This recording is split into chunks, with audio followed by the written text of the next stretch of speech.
네, 할렐루야 샬롬 하고 인사합니다. 할렐루야 샬롬 샬롬 샬롬 샬롬 샬롬. 하나님 사랑합니다. 여러분 주 안에서 사랑합니다. 18장 말씀이죠. 1절에서 31절까지의 말씀. 1절에 보니 그때 이스라엘에 왕이 없었고 단지파는 그때 그들의 이스라엘 지파 중에 그때까지 기업을 분배받지 못하였더라. 이렇게 시작을 하고 있습니다. 마지막 31절에 보니 하나님의 집이 실로에 있을 동안 미가가 만든 바 새긴 신상이 단 자손에게 있었더라. 이렇게 끝이 나 있어요. 미가와 단지파의 이야기 다시 한번 살펴보도록 하죠. 17장은 한 가정의 타락을 다루었어요. 이제 18장에 나아가 한 지파의 타락을 다루고 있습니다. 그 지파는 단지파죠. 단지파의 타락 이야기는 사사시대 초기의 이야기이기도 해요.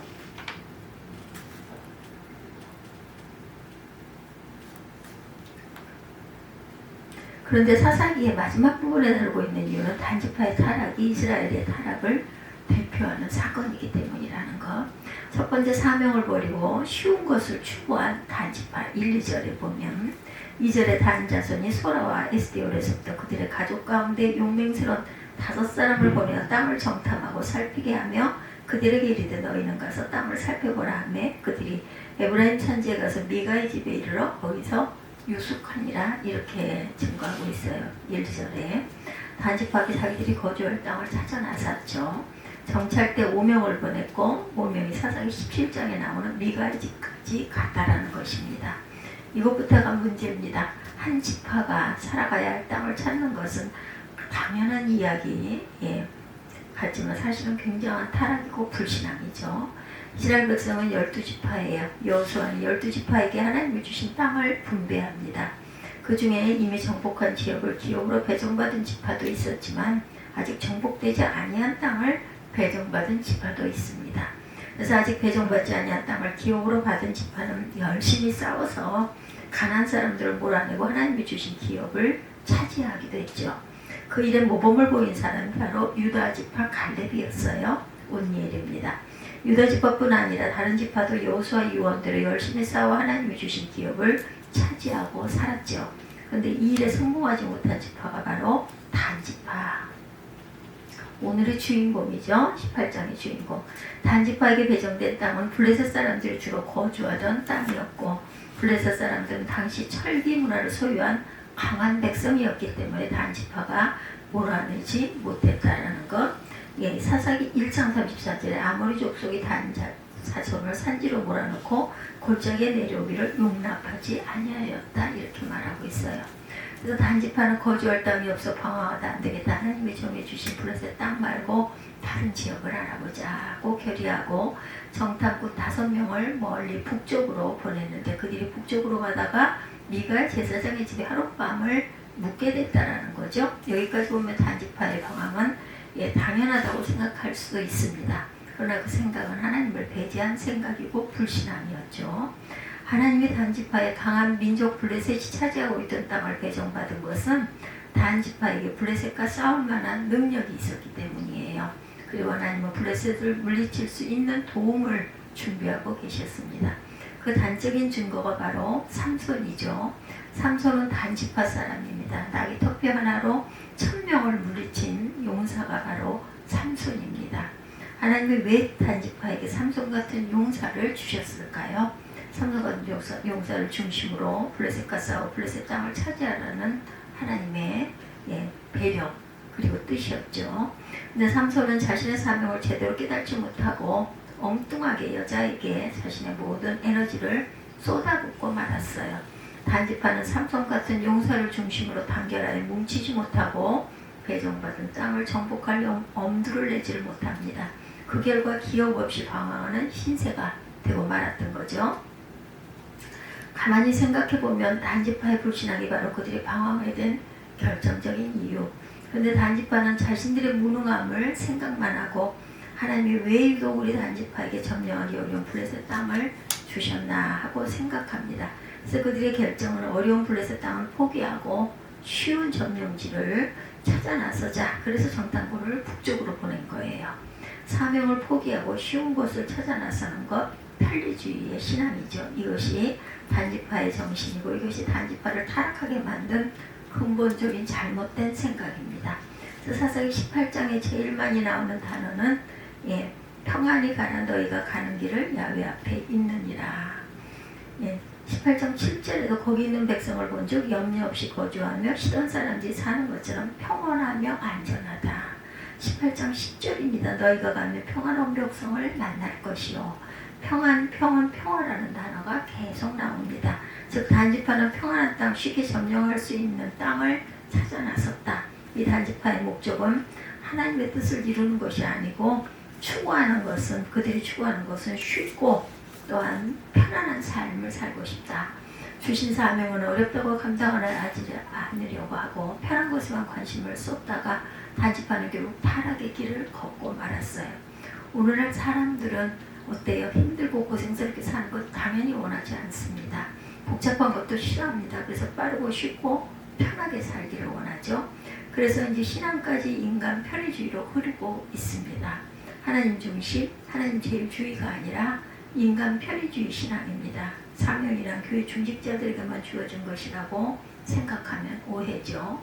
하나님이 우리를 하나님 백성으로 부르신 것은 그냥 놀고 먹고 편안하게 살라고 하나님께서 부르신 것이 아니죠. 하나님 믿는 백성이 하나님이 정해 주신 큰 높은 뜻이 있습니다. 그 사명이죠. 그래서 모든 믿는 자에게는 하나님이 주신 사명이 있다. 그 사명을 따라 사는 삶이 보람되고 복된 삶입니다. 그 사명을 외면하고 편하고 그 즐거운 것만 추구하는 것은 영적 타락의 길을 걷는 길이죠. 근데 오늘 하나님의 뜻에 따라 사명 따라 살려 하지 않고 인간 편리주의로 살려고 합니다. 그러다 보니까 제일 먼저 나타나는 현상이 모이기를 싫어하는 것이죠. 신앙생활은 모이는 것에서부터 시작합니다. 교회라는 단어 자체가 일단 모인다는 뜻을 가지고 있는데 모이는 것이 항상 편치가 않아요. 에클레시아라고 하죠. 모이려면 많은 시간을 뺏겨야 하기 때문에 당연히 여겨야 하는데 그렇지 못해요. 그래서 한국교회에 서서히 주일 오후 예배와 수요 예배, 철야 기도회가 없어지는 교회들이 생겨나고 새벽 기도회까지 모이지 않는 교회들이 생겨납니다. 이런 현상은 모든 인간 편리주의로 신앙생활하려는 잘못된 모습들이다. 그래서 이런 말도 하죠. 예배를 꼭 교회 가서 드려야 하냐? 하나님은 어디나 계시는데 그냥 집에서 편하게 인터넷으로 말씀 듣고 성경 보고 헌금은 온라인으로 보내도 되지 않을까? 편리주의의 신앙입니다. 코로나가 아주 큰 몫을 했죠. 사람을 편하게 해주는 노력은 좋지만 예배의 거룩성과 예배의 본질까지 흐려져서는 안 되겠죠. 서울 어느 교회에 초신자를 편하게 해주기 위해서 교회당 한쪽에 재떨이를 두고 한다고 합니다. 숨어서 담배 피지 말고 편하게 담배 피면서 예배를 드려라. 이러다가 교회당 안에 맥주홀은 생겨나지 않을지. 오늘날 사람들이 작은 교회로 외면하는 이유는 편리하고 쉽게 신앙생활을 하기 위해서. 작은 교회는 주일에 한 번만 결석해도 목사님이 다 알고 이유를 물어보죠. 그래서 신앙생활이 편치가 않다. 그래서 큰 교회에 등록해서 숨어서 살짝 예배만 드리고 가죠. 그들은 오직 쉽게 신앙생활을 하는 것만 추구를 합니다. 예배 한 번씩 빠져도 잘 표시가 안 나는 교회를, 또한 어떤 일을 할 때도 내가 하나 빠져도 내가 참여하지 않아도 아무 상관이 없는 그런 데를 찾는다는 거죠. 사명을 버리고 쉬운 것만 추구한 단지파와 다를 바가 없습니다. 편리하게 신앙생활하라, 이것은 결코 성령의 음성은 아니겠죠. 교회를 무너뜨리려는 마귀의 전술입니다. 사명을 버리고 가는 단지파에게 성공을 약속한 엉터리 성직자가 나옵니다. 3절에서 6절. 사명을 버리고 북쪽 쉬운 땅을 찾아 나선 단지파. 그런 미가의 집에 하룻밤을 신세졌는데 그 미가의 개인 제사장을 하는 레위인을 보게 되죠. 아마도 그 레위인은 미가의 집에 오기 전에 단지파 사람들과 어떤 친분이 있었던 것은 아닐지. 그래서 질문합니다. 3절 이하에 보면 누가 너를 이 이리로 인도했고 내가 여기서 무엇을 하며 여기서 무엇을 얻었느냐. 어떻게 베들레헴 이스라엘 성직자가 에브라임 지파 미가의 집에 있느냐는 말입니다. 그래서 레위인은 대답하죠. 4절에 그가 그들에게 이르되 미가가 이러이러하게 나를 대접하고 나를 고용하여 나를 자기 제사장으로 삼았느니라. 하나님의 제사장 역할을 해야 할 레위인이 개인 집의 제사장이 된 이유가 먹고 살 돈이 두둑히 주어지기 때문이다.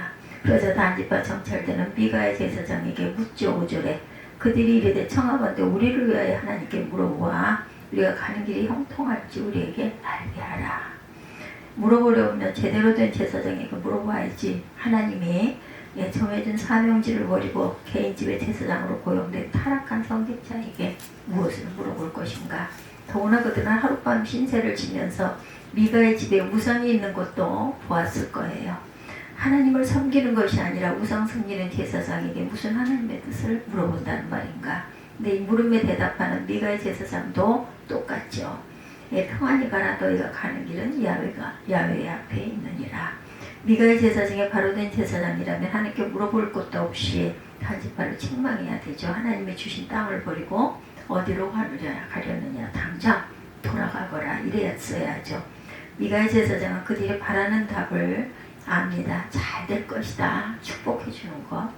감사금이라도 잔뜩 주고 갔으면 좋겠다. 이런 마음을 갖진 않았을까. 편리주의 신앙으로 타락의 길을 걸어가면서 성공을 바라는 단지파나 우상 섬기면서 하나님 이름으로 축복을 빌어주고 한 푼의 사례금을 생각하는 타락한 성직자나 다 똑같다라는 것이죠.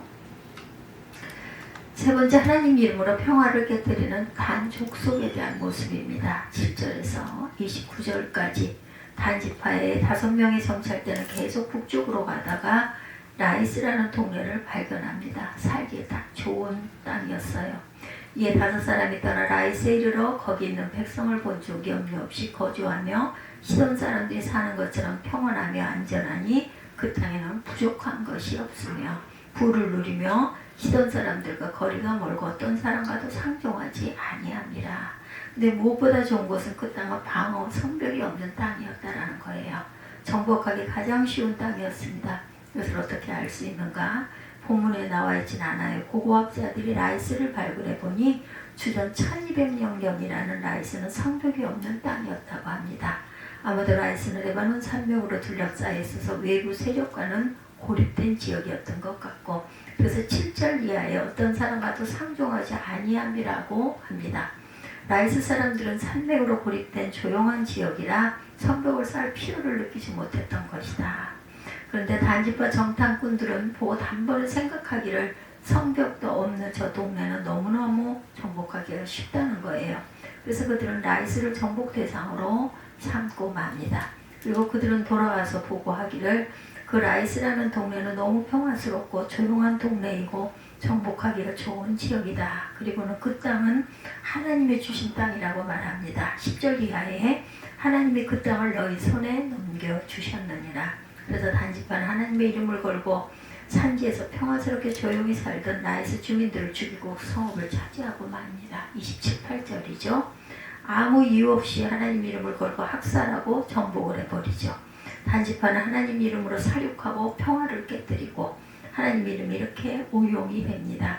마치 중세 때 기독교 십자군들이 하나님 이름으로 이방인들을 함부로 살인하고 강도질하고 못된 짓을 해서 지금도 중동 지역 사람들은 기독교 십자군 하면 실을 떤다고 하죠. 이제 교회는 하나님 이름으로 더 이상 죄를 짓지 말아야 합니다. 네 번째, 편리주의 예배를 위해 우상 쟁탈전을 벌인 단지파예요. 14절에서 26절이죠. 단지파는 5명의 정찰대를 보고에 따라 라이스를 정복하기 위해 600명의 정예군을 보냅니다. 그런데 그 600명 군사들이 새로운 땅을 정복하려고 북쪽으로 가다가 미가의 집에 멋진 우상이 있다는 것을 알고 강제로 미가의 집과 신상과 애복과 드라빔을 빼앗고 그 집에 제사장 노릇하던 레위인도 매수하여 데리고 가죠. 미가의 집에 있는 우상들이 무엇이 탐이난 듯 그것을 빼앗아 갈까? 아무런 능력 없는 우상을 폭력으로 빼앗아가는 단지파 용사들이나 그 우상을 빼앗기지 않으려고 길을 쓰는 비가나 한심스러운 이스라엘 백성이죠. 단지파가 북쪽의 새로운 정착지를 차지하고 거기에 미가의 집에서 빼앗은 신상과 애복과 드라빔을 차려놓고 무엇을 하자는 것일까? 편하게 하나님 믿고 복을 받자는 편리주의입니다. 이스라엘 백성들은 이스라엘 어디에 살더라도 명절에는 반드시 성소가 있는 곳으로 와서 제사를 드리고 예배를 드렸어요. 그런데 단지파는 새롭게 정복한 라이스 땅에서 당시 성소가 있던 실로로 가기에는 너무나 멀다고 생각을 하고 먼 곳에 있는 실로의 성소를 가지 말고 차라리 그들이 정복한 라이스 땅에 성소를 마련하자. 그곳에서 하나님께 제사드리고 복을 빌면 될 게 아니냐. 그렇게 단지파가 생각을 한 것이죠. 그 성소를 만들기 위해 마침 미가의 집에 있는 신상과 애복과 드랍을 빼앗아 가지고 갑니다. 그리고 제사를 드리려면 제사장이 필요한데 미가의 집에 있는 레위인을 더 좋은 대우를 해주겠다고 해서 제사장으로 데리고 가죠. 그래서 성경은 단 자손이 하나님을 위하여 신상을 세웠다고 기록하지 않고 30절에 자기들을 위하여 신상을 세우고 성소를 만들었다 이렇게 기록합니다. 즉 편리주의 신앙으로 성소를 만든 것, 단 자손이 자신들을 위하여 새긴 신상을 세웠고, 근데 그렇게 해서라도 레위인 제사장은 이스라엘 명문 가문 출신이어서 제사장으로는 딱이다, 아주 어울린다. 그렇게 한 집안의 제사장으로 우상을 섬기다 단지파가 더 좋은 대우를 해줄 테니 제사장으로 오라 하니 덜렁 가버린 레위인 이름에 30절에 나오죠. 모세의 손자요 게르솜의 아들인 요나단과 그의 자손은 단지파의 제사장이 되어 그 땅 백성이 사로잡히는 날까지 이르렀더라. 돈에 팔려간 그 레위인의 이름은 요나단이었는데 그는 모세의 손자였던 거예요. 성경을 읽는 독자들은 여기서 충격을 받게 됩니다. 모세의 손자가 우상 섬김에 대해 어떻게 앞장을 설 수가 있었을까? 그러나 성경은 사실을 숨기지 않습니다. 아무리 모세라도 훌륭한 믿음의 영웅 후손일지라도 이렇게 타락할 수가 있다는 것을 경고하죠. 아마도 단지파는 모세의 손자가 제사장이 되면 단지파의 성소가 그럴싸할 것이라고 여겼을 것이다. 그런데 율법에 금지된 성소는 어느 누가 세워도 그것은 불법이고 불순종인 것을 알아야 합니다. 그렇게 하여 단지파는 새로운 종착지에서 하나님을 섬기며 예배했다고는 하지만 엉터리 제사를 드리고 인본주의 종교를 만든 셈이죠. 단지파의 예배는 바른 예배가 아닙니다. 무엇이 틀렸을까요? 첫째는 우선 예배 장소가 틀렸어요. 하나님께 드린 예배는 하나님의 지정하신 장소, 당신은 실로가 성소였죠. 예배를 드려야 했고, 둘째는 예배 집례자가 잘못됐죠. 바른 예배는 하나님이 세운 제사장이 예배를 집례해야 하는데 단지파가 세운 제사장은 엉터리 집례자입니다. 셋째로 예배 내용이 잘못됐습니다.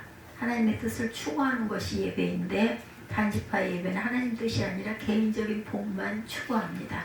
그래서 단지파는 하나님을 섬긴 것이 아니라 우상을 섬긴 엉터리 예배자들이 됩니다. 종교가 타락하는 사회 도덕을 비롯한 모든 분야가 타락하고 망하고 말아요. 단지파가 그렇게 됐어요. 오늘날 우리도 바른 예배를 드려야 합니다. 오늘날 예배란 단어가 너무 광범위하게 쓰여지고 있어요. 우리 교회도 엄격하게 수요 기도회, 수요 예배 이런 부분에 잘못된 부분들 지적하는 부분이 있어요. 저는 그렇게까지 생각하지는 않습니다. 예배는 예배죠. 꼭 기도회다 예배 그거 하는 게 맞고 예배라고 하면은 잘못됐다. 저는 그렇게는 생각하지 않습니다. 가정에서 드리는 예배는 가정 예배라고 부르는 게 맞죠. 가정 경건회다 이런데 그렇게 얘기 잘 안 하게 되죠. 그냥 가정 예배 맞습니다. 예배는 주일날 공교회에서 목사가 집례하는 예배를 의미한다. 그래 엄격하게 말하면 날이 구별이 되어 있다. 주일이어야 하고 교회에서 공적으로 임명된 설교자, 목사가 설교해야 한다. 사적인 모임이 아니라 공교회가 모여서 예배드린 공예배 이런 말은 맞는 말이죠. 공예배. 그래서 본래는 주일날 교회 예배를 예배라고 불렀고 다른 모임을 경건의 기도회다 이렇게들 부른다고 구별해서 부른다라는 거죠. 근데 본래는 이런 교회들은 공예배를 중요시하고 예배에 참석을 아주 가장 우선으로 중요시했다는데 오늘날 편리주의가 너무나 파고들어지면서 인터넷으로 방송 설교를 듣고 예배를 드리고 그 코로나로 인해서 이런 문화라고 하기도 그렇죠. 어쩔 수 없이 교회를 많은 인원이 나오지 못하게 하니까 이렇게라도 예배를 드리자는 것이 드려보니 너무 편하거든요. 사람들은 편한 것에 금방 물들기가 쉽습니다. 바뀌어야 되겠죠. 교회 나가 경건하게 예배드리는 어떤 모습이 꼭 모습만이 중요한 것은 아니지만 사람이 마음가짐, 몸가짐 이런 곳에서도 하나의 경건이 내가 마음을 추스르고 정돈할 수 있는 하나의 그런 그 모습이 될 수도 있기 때문에 단정하게 경건하게 나아가 예배드려야 합니다. 거짓된 성공, 거짓된 평안의 속은 단지파 30절에서 31절이죠. 18장 말미에 단지파는 새로운 정착지를 얻었은 성공한 듯 보여나 성공이 아니었다. 단지파는 새로운 정착지에서 평안을 누리는 것 같아요. 그러나 그것은 참 평안이 아니었고 거짓된 성공에 속지 말고 거짓된 평안에 속지 말아야 된다. 30절 31절 봅니다. 그 땅의 백성이 사로잡히는 날까지 이르렀더라. 하나님의 집이 실로에 있을 동안에 미가가 만든 바 새긴 신상이 단 자손에 있었더라. 이렇게 끝이 납니다. 사로잡힌다는 것은 망한다는 뜻인데 단지파는 결국 망하고 말았다. 단지파는 아수르에 의해서 가장 먼저 멸망을 당한 지파입니다. 이스라엘 역사의 우상제도로 공식적으로 채택한 지파가 단지파. 그 결국 하나님의 심판이 임할 때 아수르에 의해서 가장 먼저 망하는 지파가 되죠. 열왕기상 12장 25절에서 33절에도 같은 내용이 증거가 됩니다. 영적으로 단지파는 이스라엘 12지파에서 빠집니다. 계시록 7장 5절에서 8절이죠. 요한계시록 7장에 구원받은 자 14,400명이 지파별로 등장하는데 12지파에 단지파가 없습니다. 즉 영적인 의미에서 단지파는 이스라엘 지파가 아니라 버림바 되었다. 왜 버렸다고요? 단지파는 하나님을 섬긴 지파가 아니었기 때문입니다. 단지파처럼 하나님 말씀에서 떠났는데도 잘 된다? 하나님 말씀에 순종하지 않았는데도 성공했다면 성공이 아니고 축복이 아니죠. 그것은 거짓된 평안이고 거짓된 축복이다. 당대에 안 망할지라도 그 후대에 반드시 망하고 맙니다. 성도는 절대 단지파처럼 거짓된 평안과 거짓된 축복에 속지 말아야 할 것입니다. 18장은 단지파를 타락을 증거하죠. 사명을 버리고 쉬운 것을 추구했고 또한 사명을 버리고 가는 단지파에게 성공을 약속한 엉터리 성직자가 또한 나타납니다. 3절에서 6절에 하나님 이름으로 평화를 깨뜨리는 단지파가 7절에서 29절까지 증거됩니다. 편리주의 예배를 위해 우상 쟁탈전을 벌였던 단지파 14절에서 26절. 결국은 단지파는 하나님의 나라에서 제외가 되었다는 것을 잊지 않는 저와 여러분들, 오늘도 주 안에서 평안하고 하나님 보시기에 아름다운 삶을 살아내시는 저와 여러분이 되시기를 주님의 이름으로 축복합니다. 거짓된 성공, 거짓된 평안에는 우리가 속지 말아야 합니다. 기도하시겠습니다. 아버지 감사합니다. 오늘도 귀한 하루 속에서 말씀 속에서 깨달음 주시고 돌이킴 주시는 은혜가 감사합니다. 하나님 오늘도 주 안에서 아름다운 승리로 주께 영광 돌리는 귀한 은혜가 임하게 하여 주옵소서. 감사드리옵고 예수 그리스도 이름으로 기도드렸사옵나이다.